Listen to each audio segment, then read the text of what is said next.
cette vidéo pour vous présenter ce trainer que je viens d'acheter. C'est un classique 60 de chez Phoenix Model. Il y a une histoire un petit peu drôle, c'est que je cherchais sur le bon coin un moteur, un 15 cm3 4 temps, pas trop cher. Et parce que j'ai un Décathlon qui est là-haut à monter et à motoriser, qui fait 1m60. Donc je cherche un moteur qui pouvait le faire, quoi. Et en regardant sur le bon coin, j'ai vu qu'il y avait cet avion complet qui était à vendre à 68 euros. Je n'ai pas trop compris parce que bon, c'est même pas la moitié du prix du moteur d'occasion, et il se trouve que le moteur était flambant neuf. Sur cet avion, il n'avait jamais vu une goutte de carburant. Donc je trouve ça amusant, je suis allé voir le gars, c'était sur Toulouse, on s'est vu assez rapidement parce qu'il devait partir en déplacement. Il m'a donné l'avion rapidement, il m'en a pas trop dit. Il m'a simplement dit qu'il avait monté parce qu'il souhaitait voler, que là il manquait de place et qu'il n'avait jamais fait voler son avion. Donc je l'ai récupéré, j'ai commencé un petit peu à regarder l'avion, je me suis dit ben, c'est chouette, il y a le moteur qui est dessus, je vais le mettre en route, le mettre en l'air le week-end dernier, voir, voir comment marche le moteur, et puis bon après je lui mettrai un 60 sur l'avion, un 60 de temps, parce que j'aimerais bien faire de l'écolage avec, et donc faire de l'écolage avec un 4 temps, le carburant 4 temps qui est plus cher, avec un petit 2 temps, ça ira très bien. C'est ce que j'avais prévu. Donc le week-end dernier, je chope l'avion et je m'aperçois qu'il y a un jeu au niveau du stab. Il jouait de droite à gauche, il semblait mal collé. Et donc, bon, en plus il faisait mauvais, j'ai commencé à démonter l'avion. Et je me suis aperçu qu'il y avait pas mal de petites choses qui n'allaient pas au niveau du montage. Bon, le gars, évidemment, c'était pas son... Il n'avait jamais fait d'aéromodélisme, je pense, donc il a monté avec la notice qui vraiment est très succincte, quoi. La notice, il n'y a pratiquement rien dessus, quoi. Donc il a essayé de monter l'avion comme il a pu et il a fait quelques petites erreurs qui sont normales, quoi, quand on n'a jamais monté d'avion. Donc je ne sais pas si un jour cette vidéo sera vue par un débutant, parce que bon, j'ai une chaîne où j'ai 4 abonnés et demi. Mais en tout cas, moi je conseille aux débutants qui veulent s'essayer à l'aéromodélisme, déjà peut-être ne pas commencer avec un thermique. Maintenant il y a des électriques et des mousses qui sont assez sympas, des mousses avec des avions avec le moteur en pylône, donc si jamais on fait un poireau, on casse rien, il n'y a que le nez qui prend une boîte. Si jamais vous commencez un thermique, de passer par un club, c'est vraiment la première chose à faire. Maintenant, si vraiment on veut pas aller à un club pour des raisons bon, qui sont chacun est comme il est, quoi, il ne faut pas hésiter à demander quand vous avez un avion monté sur Facebook ou sur des forums s'il n'y a pas un modéliste autour de chez vous qui pourrait venir vous aider. Franchement, lorsqu'on voit des gens qui s'intéressent à notre passion, on est super content, on va les aider. À la limite, un gars qui vous propose d'amener l'avion dans son atelier pour le monter, évidemment, vous allez avoir des tas de choses qui vont vous manquer, des fois un petit tube, une vis, un machin, un petit équipement. Lui, c'est sûr, il a dans son atelier, quoi. Et surtout, il va vous donner des tips, des petites choses à savoir pour ne pas faire d'erreur au niveau du montage, parce que bon, quand même un stab qui s'en va, ou même je croyais que la dérive tenait bien quand j'ai tiré un grand coup, elle est partie assez facilement. Bon, une dérive, un stab qui part, un moteur qui cale, il y avait aussi un défaut dans le montage du réservoir. Ça suffit pour foutre l'avion par terre, quoi. Donc si vous arrivez à un endroit pour voler, bon, c'est difficile en dehors des clubs, mais vous arrivez à un endroit pour voler, vous avez monté votre avion, le premier vol, bon déjà il faut savoir le piloter, ça c'est pas évident, bon, mais si vous faites aider même par quelqu'un qui regarde pas trop, au premier vol l'avion il est au tas, quoi. C'est dommage. Donc, n'hésitez pas à faire appel à des gens autour de vous. Et puis aussi cette vidéo pour quelqu'un qui va acheter un avion d'occasion sur le bon coin, comme celui-ci, là, qui a jamais volé, en tout cas qui a jamais volé. il y a peut-être des vérifications à faire, parce que là, je me suis aperçu de pas mal de choses. C'était des détails, mais bon, ça empêche vraiment que l'avion fonctionne bien. Bon, il n'a pas pu voler aujourd'hui, j'ai fait tourner le moteur, il tourne à la perfection ce moteur. Il n'a pas pu voler parce que la météo chez moi c'est une catastrophe, tous les week-ends il fait mauvais, et bon, en semaine je travaille. Et, et aussi je voulais monter en deux temps, mais bon, impossible de le centrer avec un deux temps, enfin il aurait fallu que je mette une tonne de plomb, j'avais pas trop envie. Donc là, pour l'instant, l'avion va me servir à rôder le moteur. S'il vole bien comme ça, peut-être je le laisserai ou peut-être je lui mettrai un deux temps, mais il faut que j'ai un moteur deux temps un petit peu tranquille. Là, il me reste un Vebra. Bon, c'est peut-être pas fait pour ce type d'avion ou des moteurs assez anciens. Il faudrait que je trouve un moteur calme en deux temps, en 60 pour cet avion. Donc dans la vidéo qui suit, déjà je vais vous présenter un petit peu le moteur et puis après les petites choses que j'ai vues sur l'avion. Voilà, si ça vous intéresse. Alors le moteur c'est un PH Model Engine qui normalement devait était monté ici. Je viens de tout démonter là. Il est flambant neuf, il n'a jamais vu une goutte de carburant. Alors PH c'est des moteurs qui sont fabriqués par Sanyi. C'est-à-dire Sanyi c'est ceux qui font ASP, qui font Magnum, je crois. Oui, je crois bien, ouais, Magnum. YH aussi. Et donc PH. YH, oui, je crois que c'est YH, PH. Les flamants neufs. Et donc voici le gros traîneur là. Alors j'ai une blague parce que je pensais le faire voler ce week-end. Je me suis dit, tiens, le moteur est monté dessus. Je vais mettre une batterie, hop, en voiture Simone. Et puis en le tripotant un peu, j'ai vu des jeux bizarres. Et alors, je vais vous faire voir ce qui arrive quelquefois quand un avion est monté par quelqu'un qui ne connaît pas. Vous voyez, là, j'ai fait du démontage. En fait, le monsieur qui l'a monté n'a pas enlevé le film thermorétractable à l'endroit du collage. Donc, j'avais un jeu. Donc, il a fait ça avec ça. Et pareil, voilà. Pareil avec la dérive. Donc en fait, bon ça tenait bien par contre, mais là le stab avait vraiment du jeu quoi. Puis là, alors il a utilisé une colle, je sais pas ce que c'est, mais quand je vais avec le tournevis, elle s'enlève assez bien quoi. Elle est au fond là. Je sais pas ce que c'est comme colle du tout. Alors elle vient toute seule. Pof. Elle est cassante et elle colle pas bien.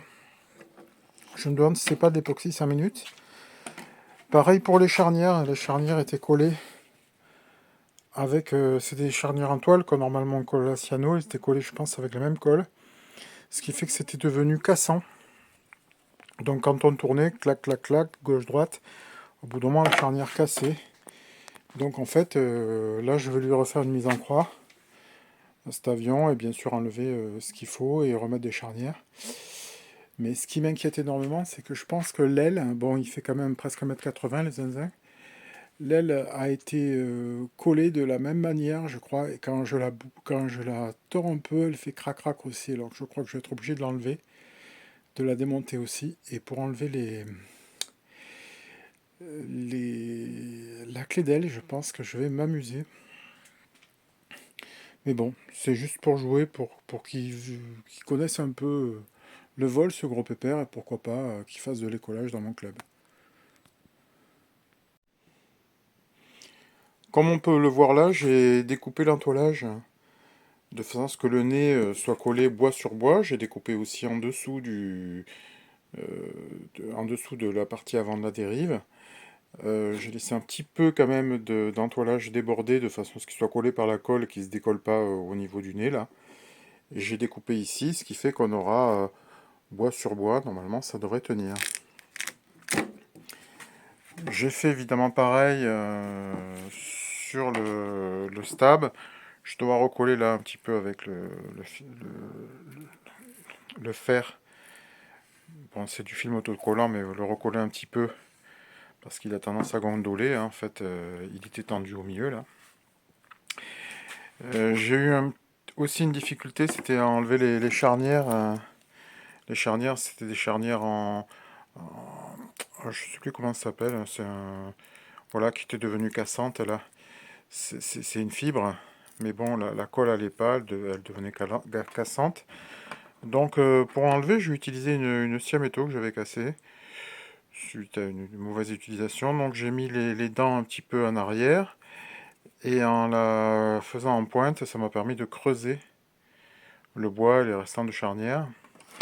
Alors les charnières que j'avais en stock, c'est des charnières comme ça, qui ont la particularité d'avoir un petit titoulette là qu'on peut tirer pour séparer la charnière en deux. Et je savais pas trop comment ça se montait ça. J'ai lu sur internet qu'en fait il faut mettre celui-là vers le bas par exemple et le rentrer dedans, ça verrouille la charnière, il faut rentrer.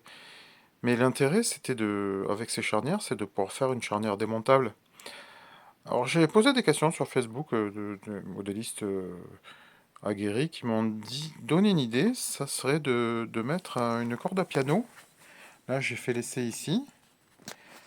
Une corde à piano qui fait axe en fait. Je sais pas si on va le voir. Voilà, la corde à piano, là, elle va faire l'axe ici. Alors moi, j'ai pas de corde à piano, mais bon, j'ai regardé dans ce que j'ai, parce que le but c'est de faire avec ce que j'ai. J'ai un jonc carbone, donc je vais en mettre un tout le long. Alors l'intérêt, c'est que ça va me permettre de coller les charnières en deux temps, pour éviter d'abîmer comment ça s'appelle, enfin de coller des fois la charnière. Je vais pouvoir les coller en deux temps, bien les nettoyer. Et aussi ensuite, ça sera démontable. Si, mettons, l'entoilage se pourrit, je pourrais facilement enlever le volet de profondeur et réentoiler, parce que c'est difficile quand la partie mobile est en place. Le principe ensuite, c'est de faire tenir donc le jonc avec un petit bout de scotch en bout, là, pour éviter qu'il passe de droite et de gauche, de chaque côté. Et donc on va tirer, ça va s'enlever, on peut démonter si jamais il y a un problème. Je vais faire la même chose pour la dérive. Sauf que pour la dérive, j'ai un petit bout de corde à piano en 0,8 que je vais mettre en vertical.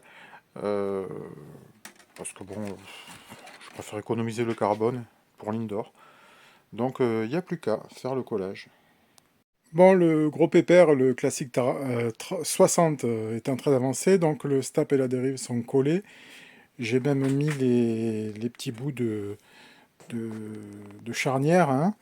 Donc le principe c'est qu'ensuite je l'ai pas là. Si voilà. Ensuite ça va être condamné par un tube qui va rentrer dans la charnière, enfin par une corde à piano qui va rentrer dans les charnières tout du long. Ça sera pas mal, ça sera démontable, c'est ça l'avantage du truc.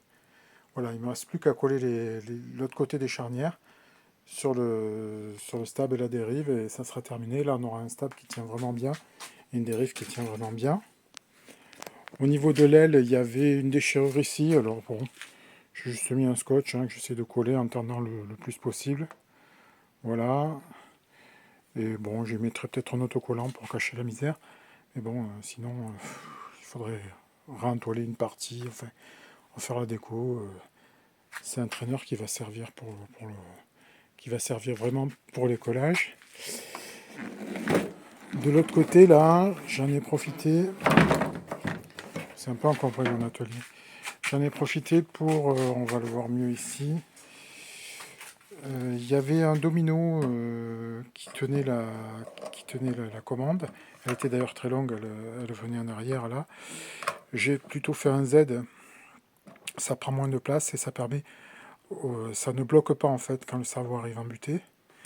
Avec bon, la charnière classique. J'ai refait le nœud des cerveaux, ils n'étaient pas faits. Et j'en ai profité aussi pour mettre au niveau de la rallonge qu'à l'intérieur. Bon, je ne l'ai pas là, mais une sécurisation de la connectique que j'ai imprimée en 3D. C'est vraiment tout simple, quoi. Voilà. Ah, il manquait aussi les vis parce que cette canopie s'enlève. Donc, c'est des vis de 4. En fait, j'ai fait un petit truc en impression 3D là, qui permet de visser à la main sans avoir besoin d'outils. Voilà. Au niveau des ailerons, il y avait ces petits dominos. Ils étaient serrés assez fort, ce qui fait que les gouvernes étaient très dures au niveau des ailerons. Alors que normalement, il y a un heel stop qui permet justement de laisser un petit peu de jeu. C'est fait pour. Donc je l'ai remplacé par du Z. Et je m'aperçois que toutes les commandes là, c'est pareil. C'est-à-dire qu'en fait, tout est serré très fort.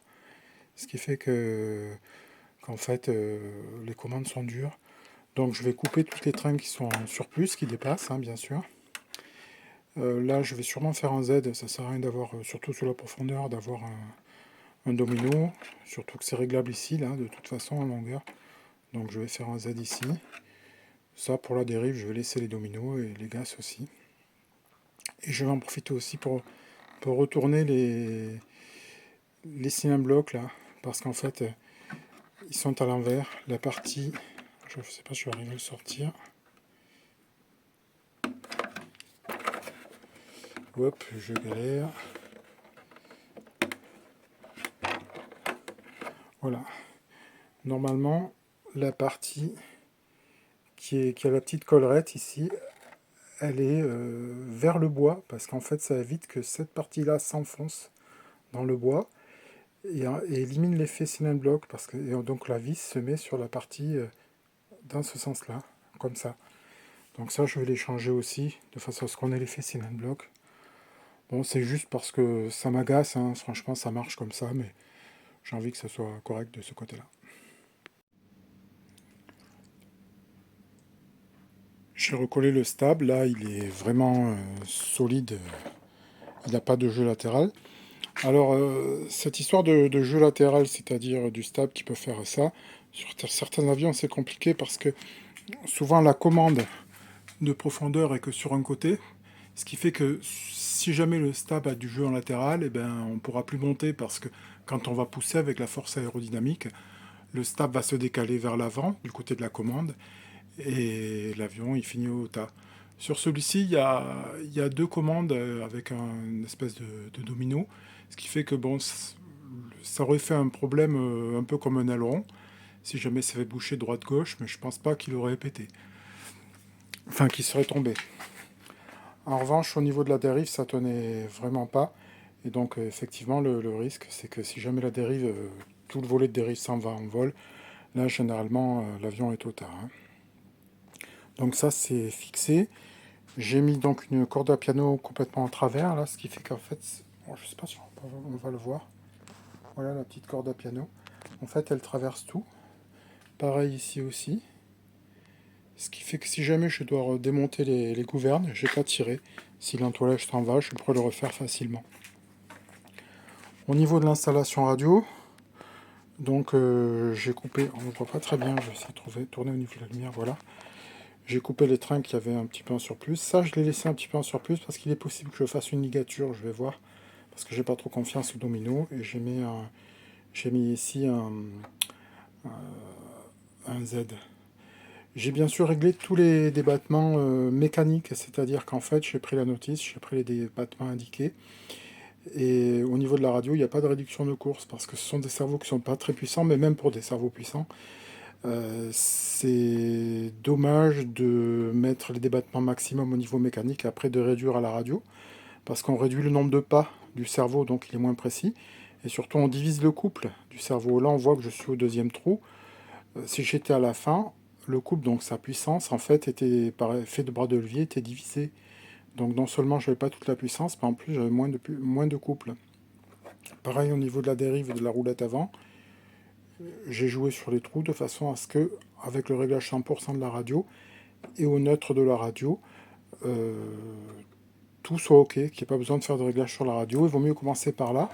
Le réglage de la radio sert à affiner.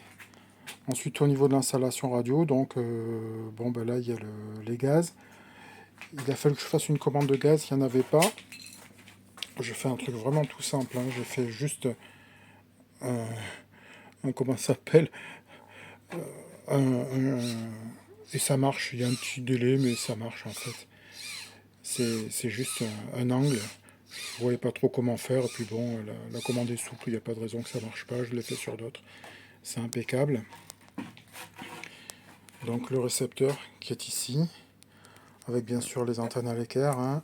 Une qui est ici. La cloison a pété, là je l'ai renforcée, elle était cassée en fait. J'ai renforcé le collège sur le côté aussi. Et donc une autre antenne ici.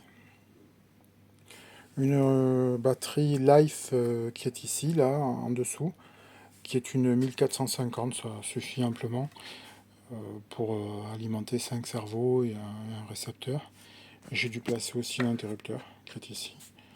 Enfin, en tout cas, il est fini, il est prêt à voler. Donc il y avait quand même un petit peu de travail, hein, si on reprend donc la fixation du stab derrière et de la dérive à revoir. Replacer toutes les charnières vu que j'ai dû les démonter pour enfin les couper, vu qu'elles étaient dures et cassantes. L'installation radio un petit peu à revoir avec les débattements.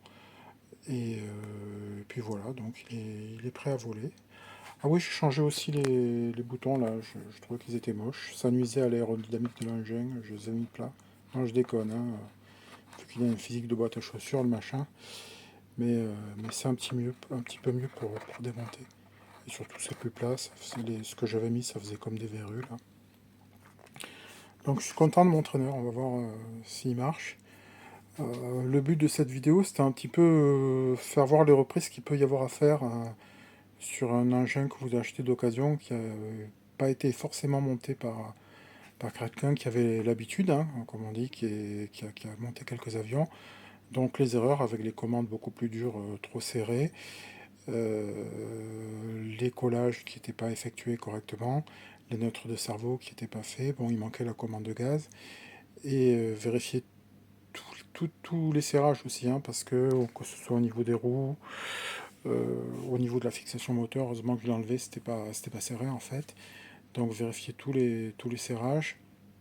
Au niveau du moteur aussi, je l'ai fixé avec du nil stop parce que c'était simplement des boulons. Donc j'ai mis quelque chose un peu plus sérieux dessous avec du nil stop. Donc il ne restera plus qu'à faire le premier vol. Maintenant, je ne sais pas si vous voyez la météo dehors chez moi. Tous les week-ends, depuis 2 mois, c'est ça. C'est-à-dire on a gris et pluie. Donc là, il pleut pas, mais ils ont prévu de l'orage à 14h au terrain de modélisme. Voilà, donc rendez-vous au prochain vol. Enfin, au premier vol en tout cas.